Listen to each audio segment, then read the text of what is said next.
Hi, my name is Brian Rogal, and we're here at the 2012 Midwest Energy Solutions Conference, and we're here with Steve Nadel. Am I pronouncing that right? Yes, it is. He's the executive director of ACEEE.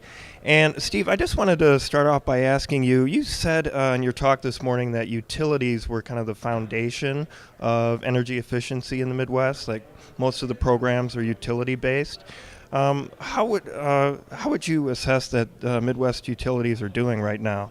I think in general they're doing quite well. We've heard here at this conference that many of the utilities have actually been exceeding their savings goals, that they're almost all significantly ramping up their spending on energy efficiency programs and really trying to save even more this year in 2012 and going on to 2013, 14, and 15. So I think they're overall doing very well. There's certainly dozens of utilities. I can't speak for everyone, but the vast majority are doing very well.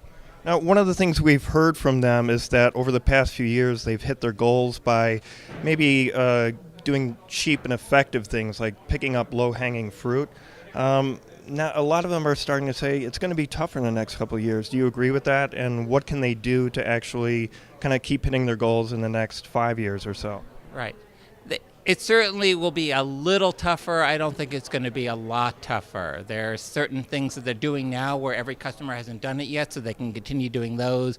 And there are lots of things that they can add on to their existing program offerings, taking advantage of some of the best programs that are being offered all around the country. So there's a lot more that they can do, whether it's more working on industrial process stuff loads, if it's more on lighting design, not just changing the light bulb, but actually designing better lighting systems, whether it's behavior.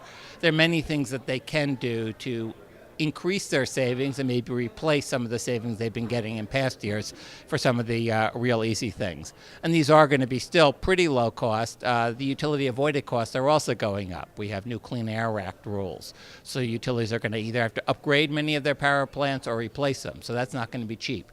So even if efficiency costs a little bit more than it did before, it's still going to cost a lot less than the alternative.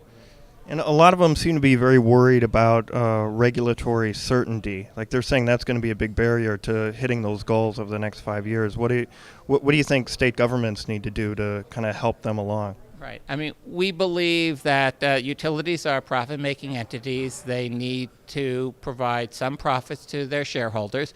On the other hand, regulators need to make sure that they're reasonable, that rates are reasonable to consumers.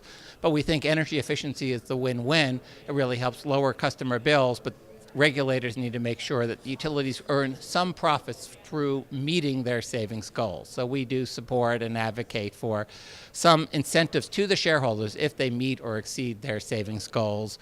Also, there's details dealing with how electric rates are set to make sure that the utilities collect their fixed costs even if sales go down due to efficiency, but don't over-collect on their fixed costs. Okay, I think that'll wrap it up with Steve Nadal, Executive Director of ACEEE. Thanks a lot, Steve. You're welcome. Happy to be here.